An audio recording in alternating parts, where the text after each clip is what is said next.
धन्यवाद अध्यक्ष महोदय जी। आज से 1 साल पहले हमारे माननीय गृह मंत्री श्री अमित शाह जी ने यशस्वी प्रधानमंत्री श्री नरेंद्र मोदी जी के नेतृत्व में पूरे देश के सामने संकल्प लिया था, घोषणा की थी कि मार्च 31 2026 तक हम ये जो माओवाद है, ये जो लेफ्टिस्ट वामपंथी टेररिज्म है, इसकी जड़ें जो है देश से उखाड़ फेंकेंगे। और आज इस सभा के द्वारा, इसके माध्यम से मैं हमारे गृह मंत्री जी को, हमारी सरकार को बहुत बहुत शुभकामनाएं देती हूँ। ये संकल्प सिद्ध करने के लिए उनकी बहुत सराहना करती हूँ। अध्यक्ष महोदय, 1967 में ये छोटी सी चिंगारी माओवाद की उठी थी। उस वक्त अगर कांग्रेस सरकार चाहती तो इसको उसी वक्त दबा सकती थी, लेकिन उन्होंने क्या किया, उल्टा उन्होंने आदिवासी लोगों को जो है वो सौतेला ट्रीटमेंट दिया। उनके बीच में जो एक वैचारिक दूरियां थी उनको कभी भी उन्होंने खत्म नहीं किया।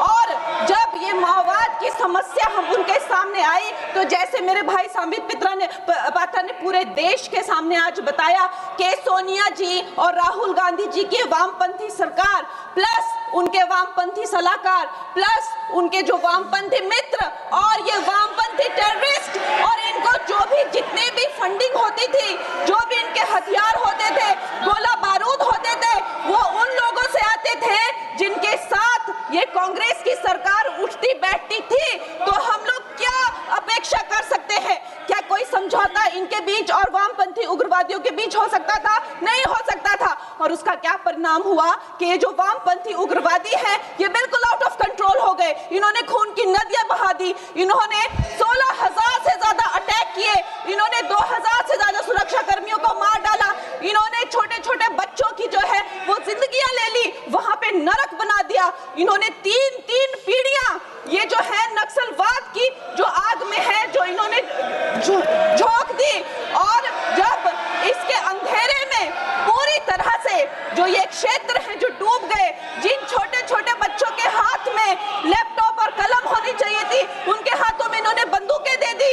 अध्यक्ष महोदय, इन्होंने जब पूरी तरह से उनका भविष्य खत्म कर दिया तो पूरी तरह से अंधकार में तो अपना हाथ झटक लिया। इनको रेड कॉरिडोर बोल के, नो गो जोन बोलकर जो है पूरे देश में बदनाम कर दिया। हम भी फिल्म इंडस्ट्री में हम सोचते थे कि इतने अच्छे जंगल हैं, वहां जाके कोई गांव की शूटिंग करते हैं, अच्छा कोई गाना बनाते हैं, लेकिन उस टाइम की जो व्यवस्था है वो क्या कहती थी, अरे ये जो आदिवासी लोग हैं ये बड़े ही उग्र होते हैं, ये देश के साथ नहीं रहना चाहते, वहां शूटिंग मत करिए। खुद की असफलता छुपाने के लिए इन्होंने पूरे देश से जो है आदिवासी समाज को इन्होंने आइसोलेट कर दिया। लेकिन हमारे प्रधानमंत्री श्री नरेंद्र मोदी जी कहते हैं कि रात चाहे कितनी भी लंबी हो वो रात ही है, सवेरा होना निश्चित है। और 2014 में जब प्रधानमंत्री जी की सरकार आई और आज हम देखते हैं कि उन्होंने एक आदिवासी महिला को जो है वो राष्ट्रपति बनाया, उन्होंने हमारे सुरक्षा बलों को जो है वो सशक्त किया और उनको सशक्त करने के बाद उन्होंने वो रेड कॉरिडोर, वो भयानक नो गो जोन को जो है वापस लिया, वहां पे संविधान स्थापित किया। अध्यक्ष महोदय, मैं एक नई सांसद हूँ, मुझे 2 मिनट दीजिए। और खैर प्रधानमंत्री जी ने क्या विकास किया वहां पर, चाहे वो घर बनवाए हो, चाहे वो नल लगवाए हो, चाहे वो 70 लाख महिलाओं को 1,000 की मदद की हो, 21 किस्तों में 13,000 करोड़ दिए हो, या वहां पर जो है जितने भी काम किए हो वो मैं अगर शुरू कर दूं तो आज दिन से रात और रात से फिर दिन हो जाए तो उसमें मैं नहीं जाऊंगी। लेकिन मैं ये जरूर कहूंगी कि जो वहां पे डिजिटल पेमेंट्स हुई हैं उनका मैं बहुत ही ज्यादा सराहना करती हूँ। उससे जो नक्सलियों का जो वित्तीय नेटवर्क है वो टूटा है, जो वो वसूली का काम करते हैं वो टूटा है, जिससे वो खोखले हुए हैं। उसके साथ में सबसे सराहनीय काम जो किया है वो मैं कहूंगी विकास और विश्वास के साथ जो हमारी सरकार ने इसको जोड़ा है। उसके उपरांत जो है उन्होंने जो समर्पण की नीति अपनाई है, 8,000 से ज्यादा युवा जो हैं वो समर्पण कर मुख्य धारा से जुड़े हैं, उनको 5 लाख की राशि और उनको रोजगार दिया जा रहा है। महोदय जी, मेरे पास कहने के लिए तो बहुत है लेकिन मुझे बहुत ही कम समय मिल रहा है। सदन के पास समय नहीं है। इस तरह की नीति हमने दोगो में भी अपनाई है और वहाँ भी बोडो में, आसाम में भी 10,000 से ज्यादा लोगों ने समर्पण किया है। और मैं अंत में अध्यक्ष महोदय जी, मैं यही कहना चाहूंगी कि गृह मंत्री जी ने और प्रधानमंत्री जी ने पूरे देश में यह संदेश दिया है कि ये देश बंदूक की नोक से नहीं चलेगा, ये देश संविधान से चलेगा, ये देश जनता के विश्वास से चलेगा। फिर से मैं अपनी सरकार को बहुत बहुत बधाई देती हूँ। धन्यवाद। श्री हनुमान बेनीवाल। अध्यक्ष महोदय, मैं आपको धन्यवाद देना चाहती हूँ कि इस महत्वपूर्ण मुद्दे पर आपने मुझे बोलने का मौका दिया। ये अलग बात है कि सत्ता पक्ष के लोग सब मेरे बोलने से पहले ही भाग गए।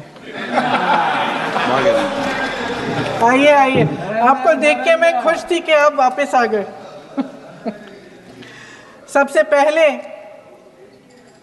मैं उन सैनिकों, उन जवानों, उन अफसरों को नमन करना चाहती हूँ जो हमारे देश के रेगिस्तानों में, हमारे देश के घने जंगलों में, बर्फीले पहाड़ियों पे हमारी देश की रक्षा करते हैं, जो हर पल देश के लिए अपनी जान देने के लिए तैयार रहते हैं। 1948 से लेकर अब तक, जब से पाकिस्तानी रेडर्स ने कश्मीर पे हमला किया, तब से लेकर अब तक हमारे देश की अखंडता की रक्षा करने में उनका बड़ा योगदान है। हमारी आज़ादी अहिंसा के आंदोलन से हासिल हुई, लेकिन जैसे मैंने कहा, उसको कायम रखने के लिए हमारी सेना का बहुत बड़ा योगदान है। अध्यक्ष महोदय, कल मैं सदन में बैठी हुई सबके भाषण सुन रही थी। आदरणीय रक्षा मंत्री महोदय ने बोला, सत्ता पक्ष के कई मंत्रियों ने बोला। 1 घंटे का रक्षा मंत्री जी का लंबा भाषण था। सुनते सुनते एक बात मुझे बहुत खटक रही थी। उसके बाद जब दूसरे भाषण भी सुने आपके सत्ता पक्ष के, तब भी ये बात बार बार मेरे मन में आ रही थी कि सारी बातें कर ली, ऑपरेशन सिंदूर की बात कर ली, आतंकवाद की बात कर ली, देश की रक्षा की बात कर ली, इतिहास का पाठ भी पढ़ा दिया, लेकिन एक बात छूट गई। उस दिन 22 अप्रैल 2025 को जब 26 देशवासियों को अपने परिवार के सदस्यों के सामने खुलेआम मारा गया, तो ये हमला कैसे हुआ, क्यों हुआ? इसकी राजनीतिक कायरता बेमिसाल है। देशवासियों के प्रति जवाबदेही का एहसास नहीं। सच्चाई ये है कि इनके दिल में जनता के लिए कोई जगह नहीं है। सब राजनीति है, सब पीआर है, सब प्रचार है, सब पब्लिसिटी है। देश की जनता के लिए आपके हृदय में कुछ नहीं रहा। बहुत समय हो गया है आप इस प्रचार में ही लिप्त हैं, जनता को देख नहीं पा रहे हैं। जो पहलगाम में हुआ, खत्म करती हूँ, जो पहलगाम में हुआ उससे हर एक देशवासी के दिल पे चोट पहुंची है। हिमांशी नारवाल की गुहार ने हम सबको शर्मिंदा किया है। इसीलिए मैं आज यहाँ खड़े हुए एक आखिरी बात करना चाहती हूँ।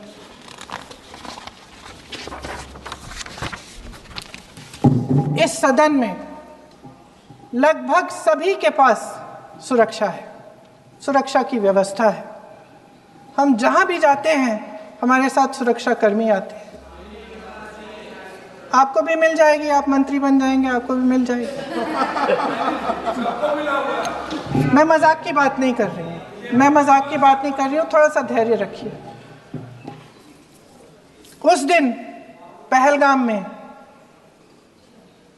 26 परिवार उजड़ गए। 26 लोगों को अपने परिवार के सदस्य के सामने मारा गया। 26 बेटे, पति, पिता गुजर गए। उनमें से 25 भारतीय थे।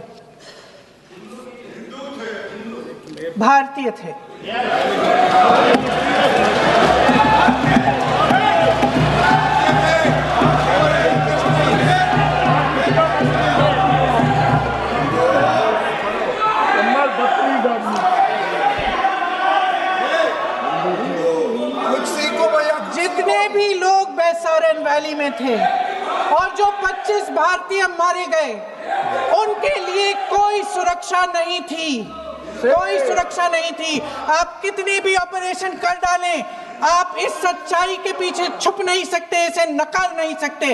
आपने उनको सुरक्षित नहीं किया। कोई शर्म नहीं है, कोई शर्म नहीं है, कोई शर्म नहीं है और ना कभी होगी। सुन लीजिए, सुबह भी मैं शिव मंत्र बोल के आई हूं।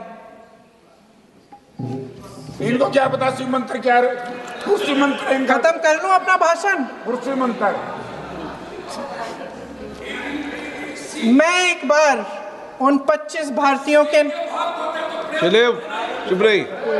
मैं एक बार उन 25 भारतीयों के नाम इस सदन में पढ़ना चाहती हूं, ताकि यहां बैठे हर सदस्य को यह एहसास हो कि वे भी हमारी तरह इंसान थे, किसी राजनीतिक बिसात के मोहरे नहीं थे।